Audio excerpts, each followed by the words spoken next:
Hey everybody, and welcome back to another 5-day challenge. This is probably my most requested challenge that we have had yet, which is that everybody wants to know how to create a Kickstarter campaign. And one of the big reasons for this is because Brandon Sanderson just made like $15 million in his first couple of days on Kickstarter. And I don't know what his campaign ended up getting up to, but Kickstarter is actually really cool for publishing. And so I want to tell you guys a little bit about how it works and how I have used it in the past. And I am joined today by a couple of little meowy assistants. This is Angel, so if you hear a bunch of kittens meowing in the background, her sister Maple's running over right now too. And this is Maple. So if you hear a bunch of meowing kittens, that is them. And yeah, we're just gonna try to get through this video without too many distractions, but it's really difficult because they just like to meow a lot. Anyways, so Kickstarter, what it is a big pre-sale campaign where you're inviting your friends, your family, your fan base, anybody who loves you and your work, you're inviting them to buy their books ahead of time.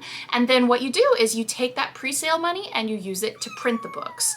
So what that might look like is, hey, friends, family, I need $5,000 to fund a print run for my books. And you're not asking them, they're not donations. What you're asking people to do is buy the books ahead of time. So they get on the Kickstarter campaign and they say, okay, I'll buy 2 books at $20 each.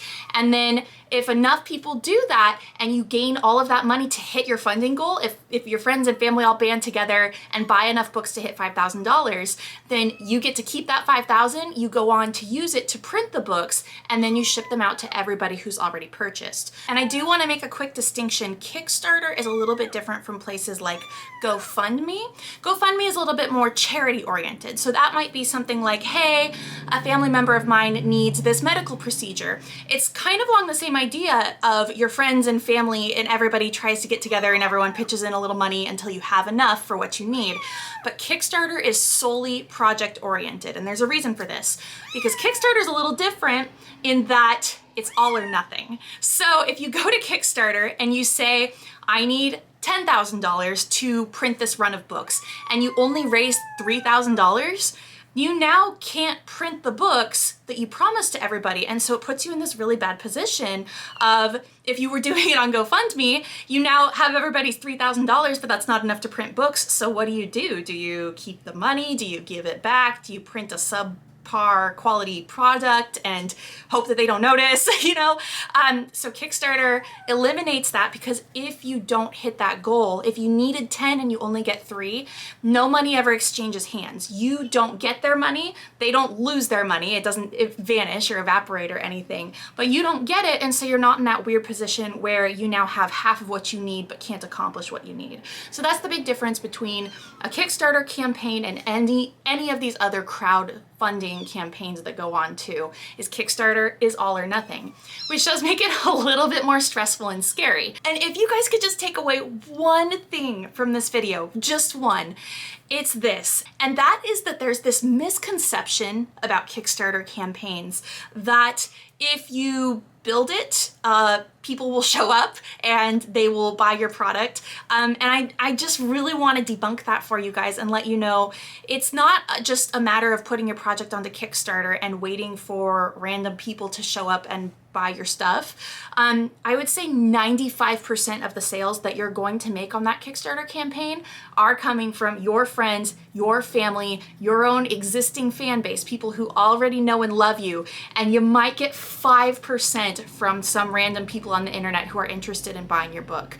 And I don't think enough people know that. I think that there is this misconception that if you put it onto Kickstarter, you're gonna have a whole bunch of people from all over the world show up and go, oh, what a cool book, I've gotta buy this.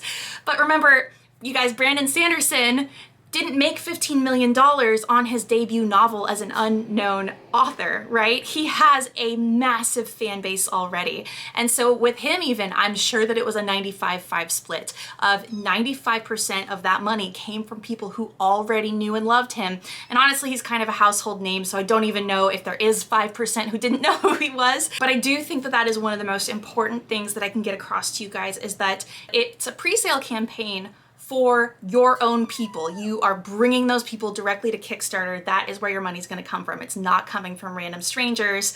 And so what we're gonna do over these next 5 days is take a look at what you need for printing, what you can expect to make on Kickstarter. You know, we're gonna take a really realistic view at how many followers do you have, you know, what are you willing to do to bring them in and get them onto this campaign. We're gonna look at kind of some of the different ways that you can market and advertise.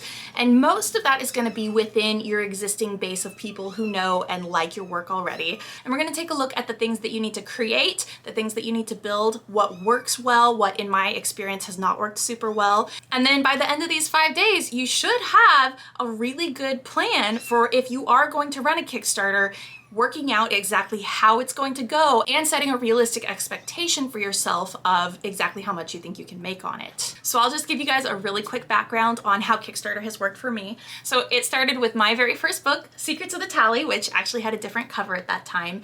And I needed roughly $10,000. I went to Kickstarter and I set a goal of $5,000. And guys, I was fresh out of college. I'd never had $5,000 in my whole life at this point. So this was a huge amount of money to me. And I went so hard into making sure that this Kickstarter campaign was going to be a success. So I did everything humanly possible. I put out like all sorts of announcements on Facebook. I sent out, guys, probably a couple hundred, if I'm remembering right. Maybe it was 150, but a lot of handwritten letters to everybody who knew me, who loved me. It was, you know, I didn't have a fan base at that point of people who liked my books. I only had people who knew me and who knew, because I was very vocal about it, that for years and years and years, I had been writing this book. At this point, it was like 11 or 12 years. And so everyone who'd ever known me knew that this book was my baby. And so this was kind of like just my call to action of, hey, guys, it's Haley, it's time. If you could just come buy a $20 book right now, pre-buy it, and then that'll give me the ability to take all that money and go print it, it would mean the world to me. And so I went in, I was super nervous. I set my campaign dates to give us 30 days to raise that $5,000. And by the end of it, we came out of that Kickstarter campaign with $7,000. And I was ecstatic. And so I, of course, went and did it again the next year with book 2, raised another $7,000. Super cool.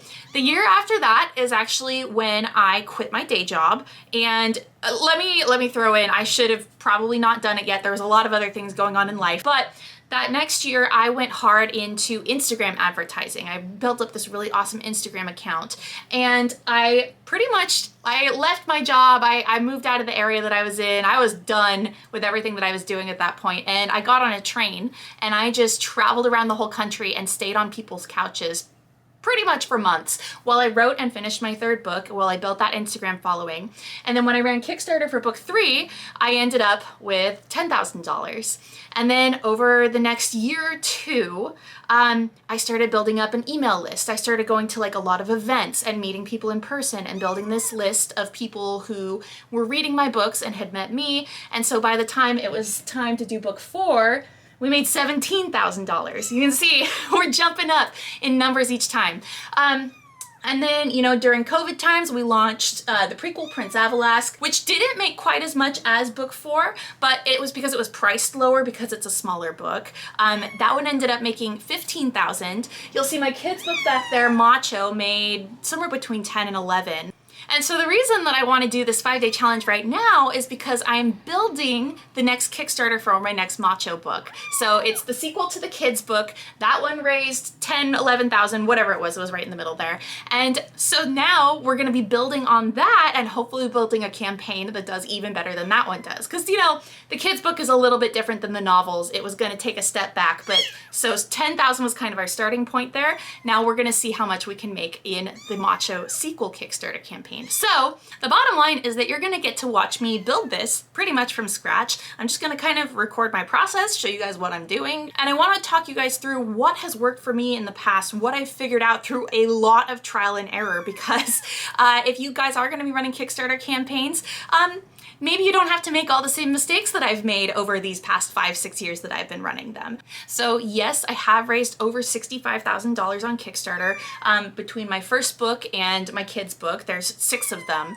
And it has been a wild ride, and I am just actually really excited to share it with you guys. So thank you so much for being here. You're gonna get to see lots more of the kittens over the next couple of days. And as with all of our other challenges, you guys can go ahead and click, there's gonna be a link around this video somewhere, go on a scavenger hunt and find it, but it's gonna link you to the worksheets that go with this so that you guys can kind of follow along as I'm guiding you through my process and really just how to figure out how to do your own Kickstarter campaign. Those worksheets are gonna be a lot of fun, and so go ahead and download those and then get ready to start tomorrow on day 1 of the 5-day Build Your Kickstarter Challenge.